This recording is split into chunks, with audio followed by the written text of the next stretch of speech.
Assalamualaikum warahmatullahi wabarakatuh. I am Desi Gantina Putri Tregar from Department of Fisheries Agrobusiness. Let me presentation about the fluidostatic. Static fluid. Static fluids, hydrostatic, is a branch of science that discuss the characteristic of a fluid when it is not moving or stationary on a fluid or that given by a fluid. There is gas or liquid to an object within.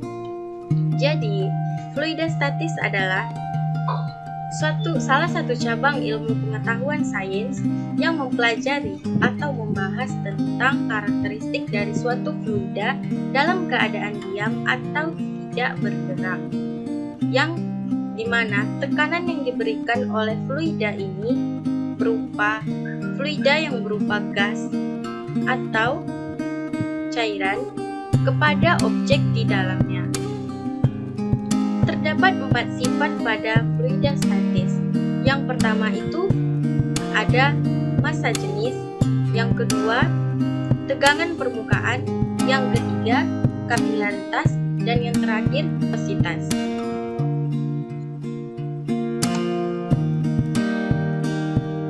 The next, the laws in the static fluid, atau hukum-hukum yang berlaku dalam fluidostatis. First, hydrostatic law. The hydrostatic pressure at any point on a plane in a similar fluid in a balanced state in the same. Tekanan hidrostatis pada suatu fluida yang terletak di bidang datar dalam zat cair yang dengan keadaan setimbang adalah sama. The second is the Pascal law. Pressure applied to a liquid in a confined space will be transmitted equally by the liquid in all directions. Berarti, jika tekanan diberikan pada suatu ruang tertutup pada zat cair, maka zat cair tersebut akan meneruskan tekanan tersebut ke segala arah dengan besar yang sama.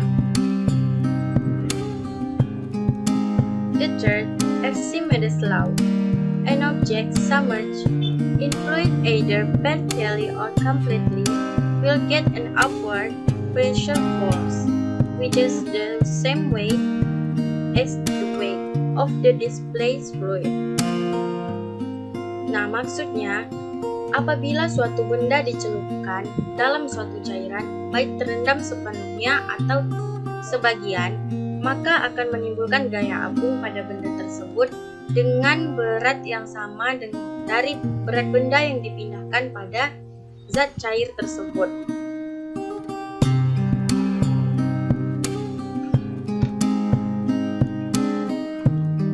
The position of the object in the water. Terms of floating object, sinking and floating. Yang pertama, mengapung. Benda dikatakan mengapung apabila sebagian dari permukaan benda itu mencapai bagian atas dari permukaan air, yaitu sebagian permukaannya itu tampak ke bagian atas permukaan air. Kedua, benda dikatakan melayang apabila seluruh bagian dari benda berada di dalam air namun tidak menyentuh dasar permukaan air dan tidak timbul ke atas permukaan air. Yang ketiga, tenggelam. Suatu objek atau benda dikatakan tenggelam apabila seluruh permukaan objek tersebut menyentuh dasar perairan. The next, buoyant force, friction of ice above surface, yaitu gaya apung es yang memenuhi permukaan. Jika massa jenis objek lebih kecil dari massa jenis liquid atau zat cair, maka objek tersebut akan mengapung. Berikut rumusnya. Okay, the next, force against a wall underwater. Di sini tekanan dari bawah dan dari atas. Berarti tekanan yang dihasilkan oleh massa jenis mendorong benda ke permukaan atas zat cair tersebut, dan tekanan dari benda mendorong benda tersebut menuju ke bawah permukaan air tersebut, sehingga benda dalam keadaan melayang karena mendapatkan tekanan dari arah atas dan dari arah bawah. The next, gauge pressure versus total pressure, yaitu tekanan pengukur versus tekanan total, di mana tekanan pengukur sama dengan tekanan total dikurang tekanan ATM, dan tekanan total sama dengan tekanan pengukur ditambah tekanan ATM.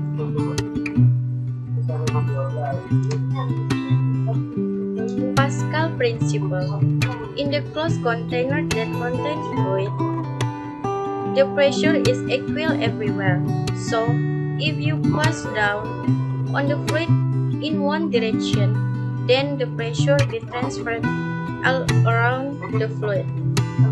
Nah, di dalam wadah tertutup yang memiliki tekanan fluida, semua tekanannya itu sama. Di dalam wadah tersebut, tekanan akan sama besarnya. Jadi, apabila kita mendorong suatu fluida dengan satu arah, maka tekanan tersebut akan diteruskan ke segala arah oleh fluida tersebut. Selanjutnya, buoyancy force, floating in the multiple layers, yaitu gaya apung yang berada di beberapa lapisan, seperti contoh pada gambar.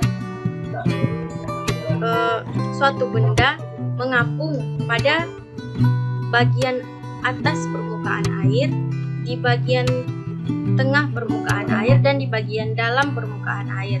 Namun, tidak seluruh permukaan itu menyentuh dasar permukaan air dan tidak seluruhnya berada di atas permukaan air.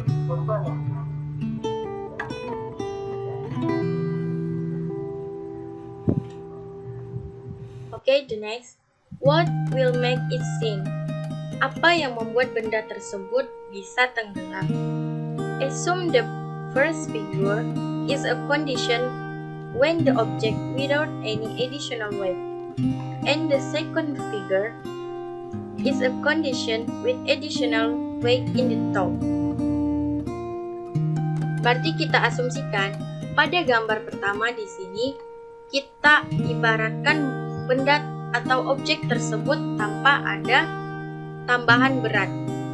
Nah, kita lihat di sini bendanya itu dalam keadaan melayang, yaitu setengah dari atau sebagian dari permukaan benda tersebut berada di dalam permukaan air dan sebagian yang lainnya berada di atas permukaan air. Selanjutnya kita lihat ke gambar kedua. Kita asumsikan benda kedua ini mendapatkan berat tambahan dari suatu benda yang diletakkan di atas objek tersebut. Nah, dengan adanya berat tambahan yang diberikan oleh objek benda tersebut kepada objek, maka massa benda tersebut akan bertambah sehingga tekanan yang diberikan benda tersebut lebih besar ke dalam air. Maka benda tersebut dapat dikatakan tenggelam.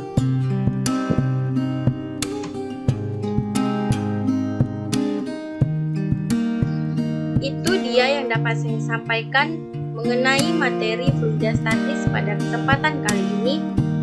Terima kasih atas perhatiannya. Thanks for your attention. Dan mohon maaf atas segala kekurangan. Semoga bermanfaat. Sekian dan terima kasih. Wassalamualaikum warahmatullahi wabarakatuh.